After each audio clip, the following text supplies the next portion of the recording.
Comments and opinions expressed on Writers in Focus are those of the individual participants and are presented for the purpose of discussion only. No endorsements by Atlanta Fulton Public Library System or Fulton County government are intended, and none should be presumed.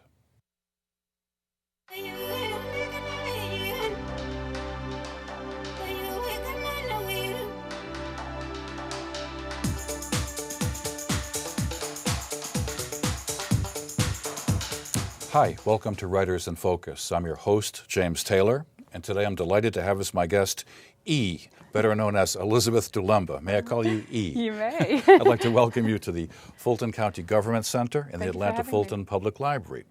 By way of introduction, we're here to talk about your remarkable debut novel. It's called A Bird on Water Street, published by Little Pickle Press. It just came out. You are a graphic designer, a children's book illustrator, a college instructor, and a tireless advocate for children's literature and the publishing thereof. You have a wonderful blog and website. Just Google Elizabeth Dulemba and there you are. Now, A Bird on Water Street has already won several prestigious awards, if I'm not mistaken, including the Southern Independent Booksellers Association, Okra Pick. Technically, it's what I would call a mid-grade historical fiction with a target audience of 10 to 14-year-olds.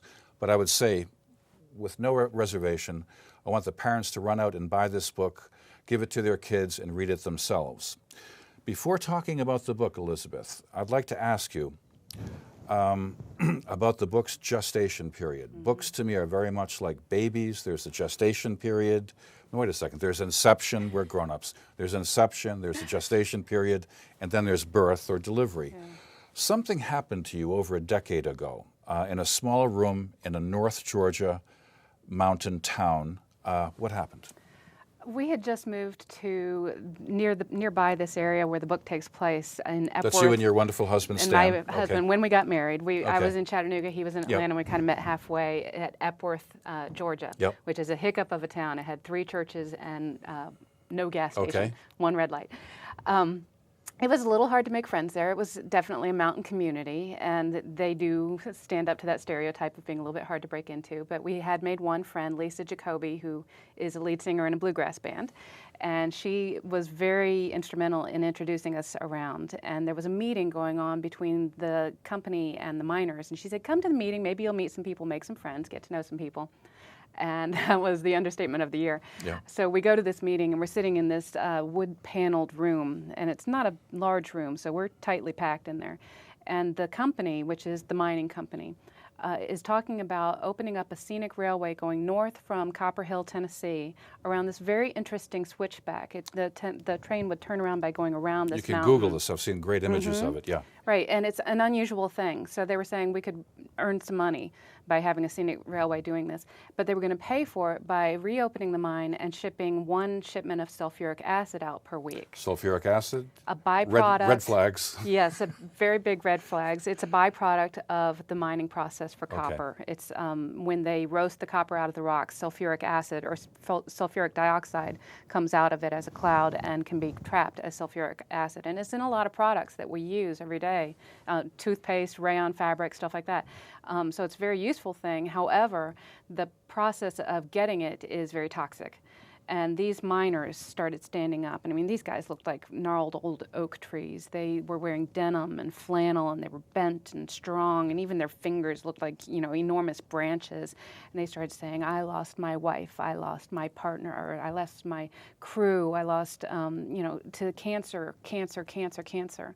And all of them were cancers suspected to be related to the mines. I talked to one guy, he lost 3 men on his crew from pancreatic cancer all within the same month.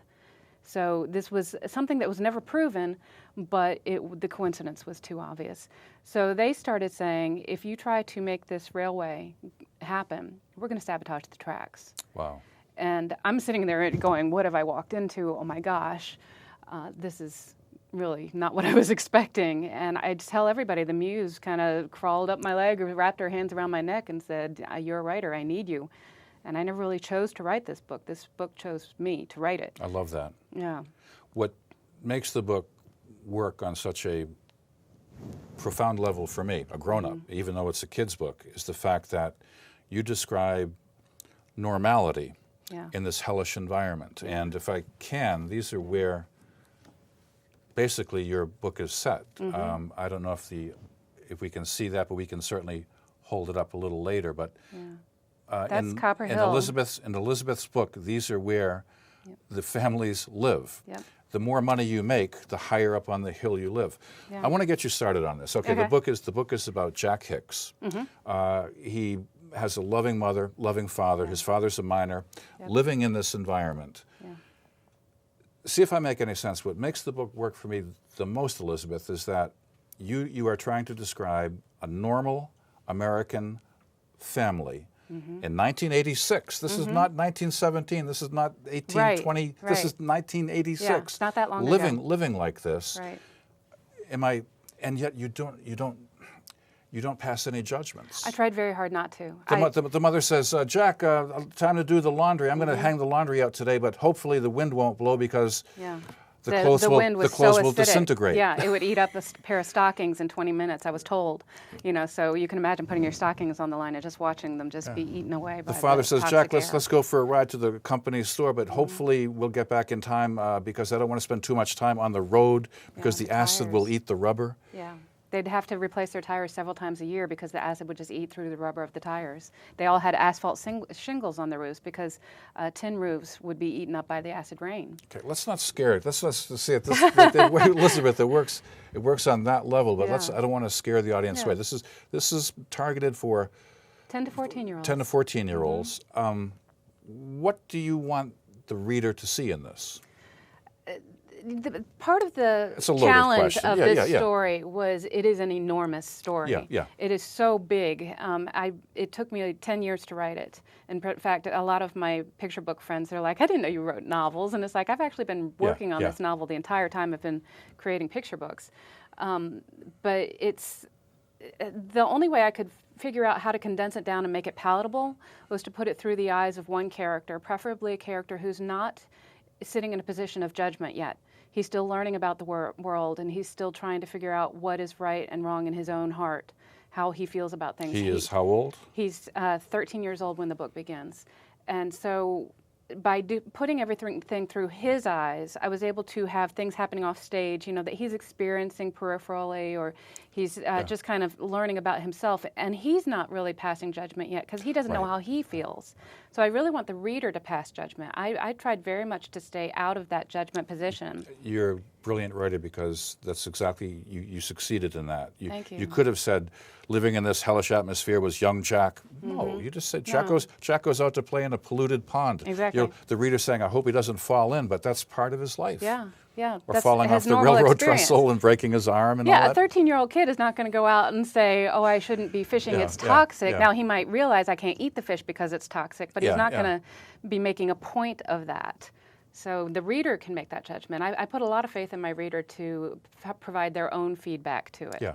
Because I didn't want me to do it. I wanted the reader to do it. I don't want to scare the audience out there. It's a beautiful tale, but reading this and reading the press kit that came with it and this Little Pickle press. Yeah. Did you intend for this book to be used in schools? Oh, I hope so. Okay. I hope so, yeah. This is what you do for a living. Yeah. I mean, I came up through picture books for the last 13 years. I've been writing and illustrating picture books. So I'm very much familiar with going into schools and talking to kids and reaching out and hopefully making my books tools that can be used in different ways. This one is very environmental, and it can start conversations because whereas this was an extremely unusual situation, it's not singular. There are environmental issues going on in people's backyards all over the country. There's fracking today. West Virginia river pollution, the Gulf of Mexico, the oil spill. This is happening everywhere. So hopefully A Bird on Water Street will just be the beginning of the conversation.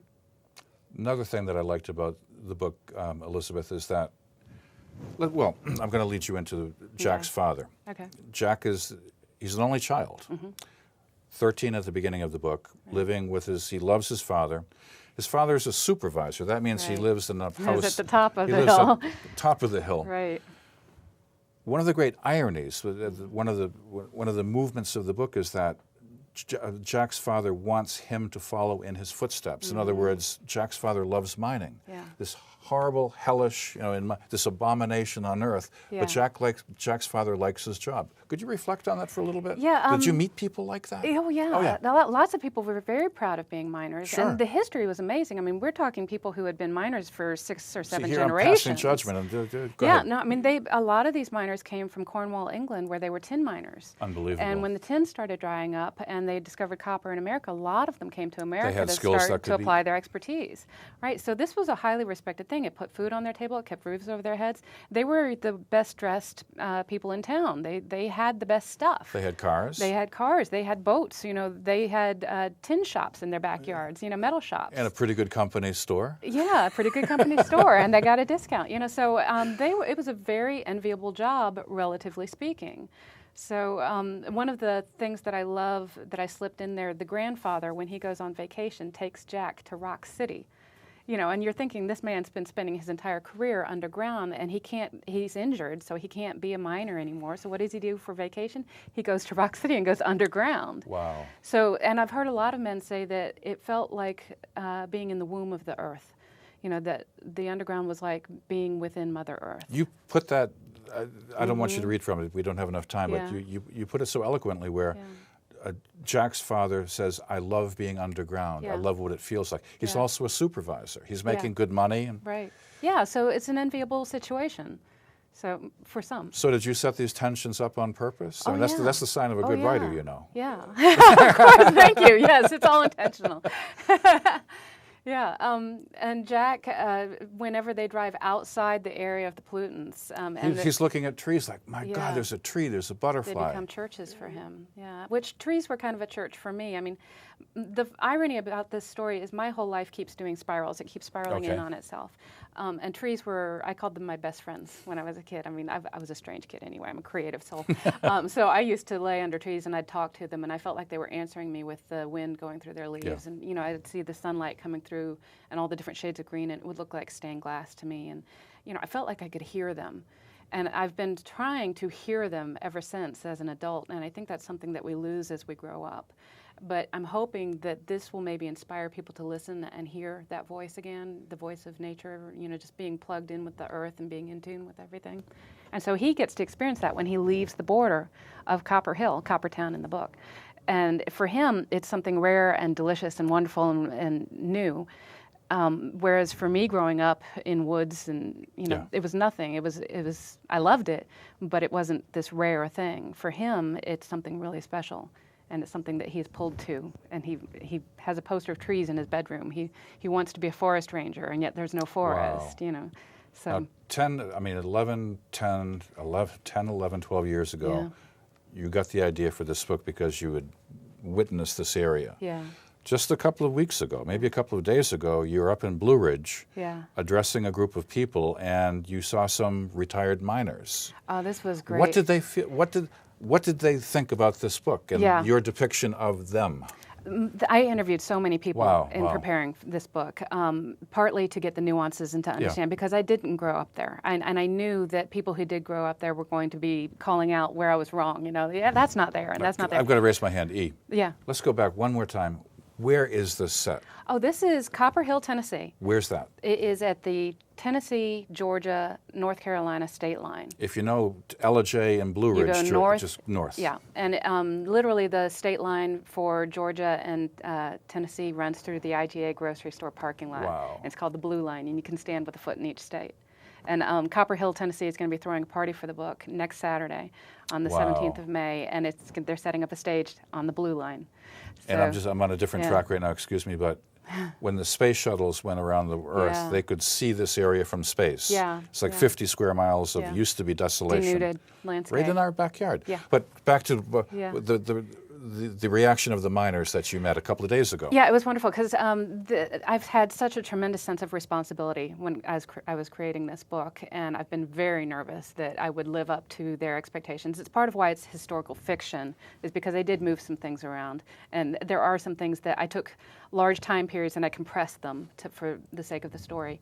So when I had this audience on Saturday in Blue Ridge, and most of them were miners or had grown up in the area, Wow. and that was trial by fire. That was Yeah. the biggie. and luckily I think I passed.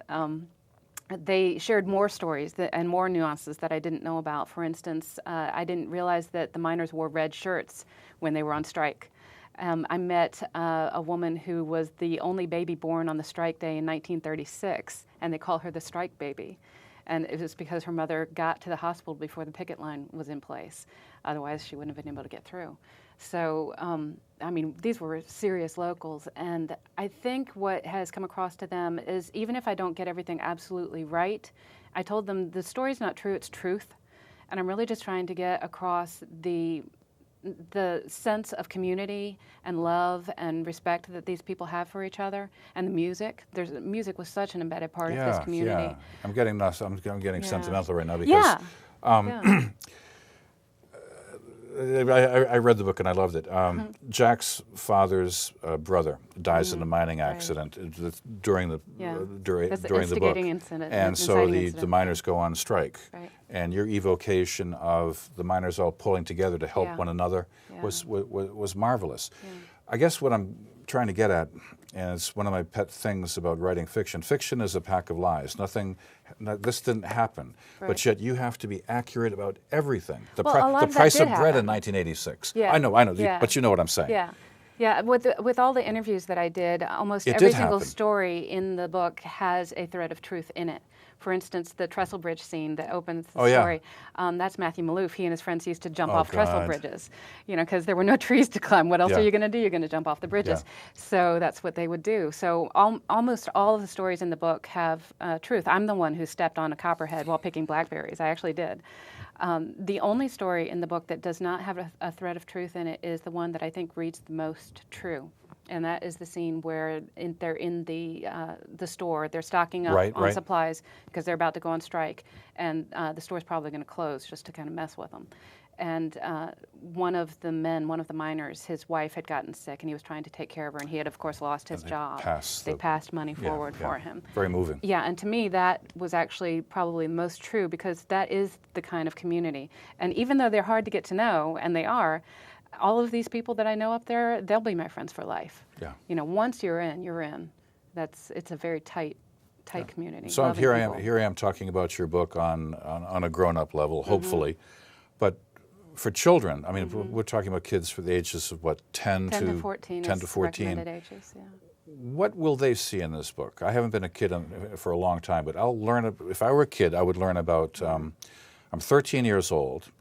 There's a romantic, call it a sexual awakening in the book. Yeah. There's good friends, Piran, with asthma. Yeah. And there's a bad boy in town who's growing an illegal substance in the fields around them. Right. So all this stuff is happening. Yeah. So is that okay in school? Oh yeah, absolutely. I mean, it's funny. One of the reactions from one of my readers was, "We never learned about this stuff at that age when I was that age." But, well, you think about it, and I remember in the 5th grade learning about some things that I actually am not sure I was ready for, like the Holocaust and stuff like that. I mean, boy. 5th grade is when they start teaching you the hard stuff. So this is a nice slide in from the side kind of introduction to these things. They're not in your face. This is Jack having this experience of seeing these things for the first time and trying to figure out how he feels about it. So there's a lot of openings for subjects to be broached in this book. And to make a comparison, To Kill a Mockingbird, a lot of people say is actually children's fiction because it's through Scout's eyes. That's right. And yet it's got these huge issues that are. See, it's a librarian's issue too. Is it young adult? Is Huckleberry Finn young adult? Exactly. Yeah, and that's a very adult book, really. Right. It really depends on the level of the reader, and that's what makes a really good picture book too. And I think that was the best training for me ever. A really good picture book works on many different levels. It will appeal to the child who's looking at it for the first time, and it will appeal to the parent who's reading it for the 17th time.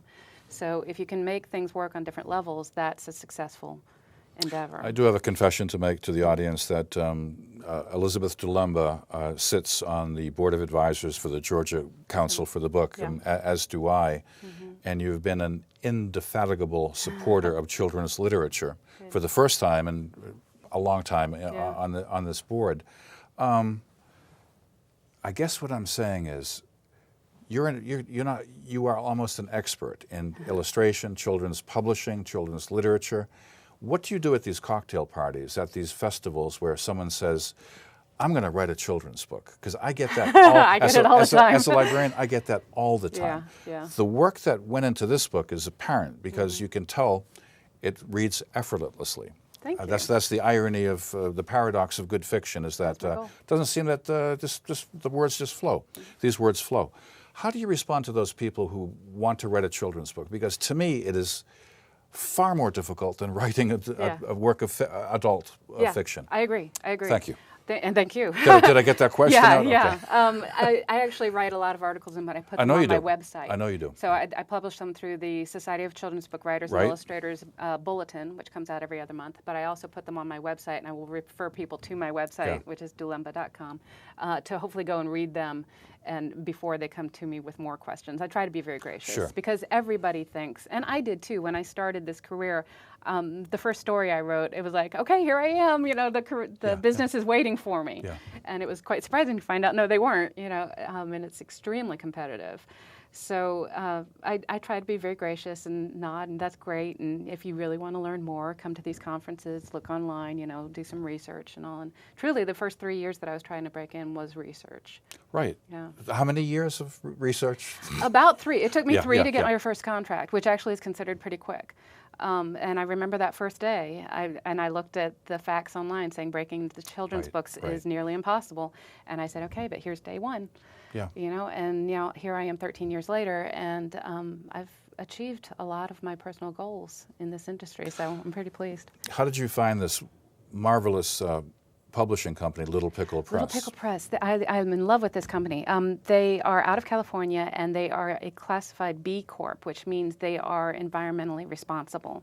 So they use recycled papers, soy inks, the whole thing. In fact, there's a page in here that talks about the post-consumer waste content in the book, and I'm just so proud of that, because with the environmental nature of this book, that's what I really wanted.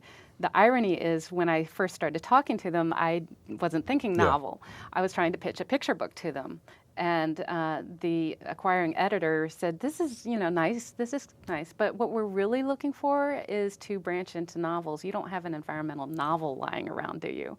Wow. And I was like, well, as a matter of fact. I've got one in my head, yeah. Well, yeah, I had put it in a drawer about a year or two before that, because my agent at the time had sent it out to about 6 different publishing houses, and everybody complimented the writing, but said no for various reasons. And, now I know that was the tip of the iceberg. It probably should have gone out a whole lot more. But so it went in a drawer.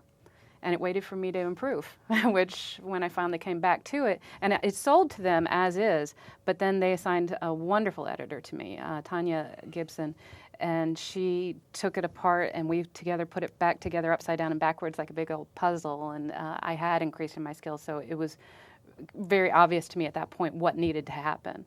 So that was really satisfying to come back to it with objective eyes. So I'm setting you up for a big question. Okay. You published this book. Little Pickle Press is incredibly supportive. Yeah. And then a staff member of Little Pickle Press writes this wonderful, call it a teacher's guide. Teacher's guide. Yeah. And you said, I didn't know I wrote all this great stuff. I mean, there's metaphors and structures and themes, hope and redemption. Oh, yeah. I guess what I'm asking E is, as a writer, were you thinking in your head, I'm going to write an environmental, ecological book and have this author and blah, blah, blah, or did you just write it? You just write it. You know what I'm saying? That's a dumb question. I mean, I definitely had some of that in my head. Okay. But it wasn't, at some point you're just serving the story. And if the story tends to go one way or another, so be it. You really have to become the slave to the story. But yeah, that was some of the things she found. I cried when I read it. I've read a lot of teachers' guides. And it was good. It's a really good one. It really is. And what she found things that I didn't think anybody would find that I had put in there intentionally. And she found things that I didn't notice. The ice storm, she equated it to the death of the land and the dire circumstances of everybody. And I'm like, oh, of course, that makes total sense. Oh, sure. Did I do that on purpose? No. I didn't notice I was doing that at the time. So I was like, oh, wow, she makes me sound really good. Reminded me of my time as a pseudo-English major. Like, oh, this is what that means. Yeah. I'm so excited for people to pick it apart. The prelapsarian world and pre-Edenic world and the greenery and stuff like that. Yeah. I want to conclude fairly soon, but what's happened to this area? It has mostly been reclaimed. Is it Jack Stream? No, I don't want to give too much away. Actually, it really is. They started reseeding. I don't want to give the book away. Yeah, they started. Well, it's ultimately a story of hope, Okay. and I do want people to know that because it is a heavy topic, and it does sound like it could be depressing, and it's not. It is ultimately a story of hope, and they did start seeding in the CCC era, 1930s, and then they started tree planting in the 80s, and it wasn't until the plant actually shut down in 1986 and the toxins stopped being pushed into the atmosphere that it really started taking off. So when my husband and I moved to the area, most of it was green. Wow. Yeah, and it was really funny because at one of my signings, somebody said, I had to go look it up on Google. Yeah. And I was like, I hadn't even thought about that. How silly. So I went and looked at it on Google, and the only thing you can see is the tailings pond and the company. The rest of it is green. Fantastic, so fantastic. It's really a story of salvation. Elizabeth, I really enjoyed the book. It works on many, many levels. So even an old grown-up such as myself had a wonderful time reading it. Great. It's historical fiction targeted specifically for grades 10 to 14. 10 to 14. Year-olds. Ages 10 to 14. Ladies and gentlemen, I've been talking to Elizabeth O. Dulemba, known as E. Her book is called A Bird on Water Street. Run out and buy this book for your kids, but read it yourself. Thank you. Thank you very much. Thank you so much, James. Yeah, that was good. That was quick. Great.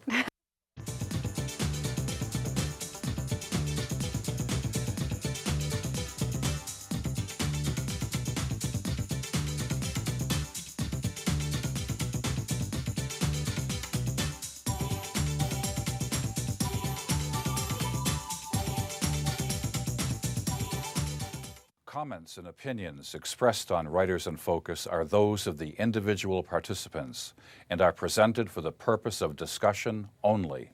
No endorsements by Atlanta Fulton Public Library System or Fulton County government are intended, and none should be presumed.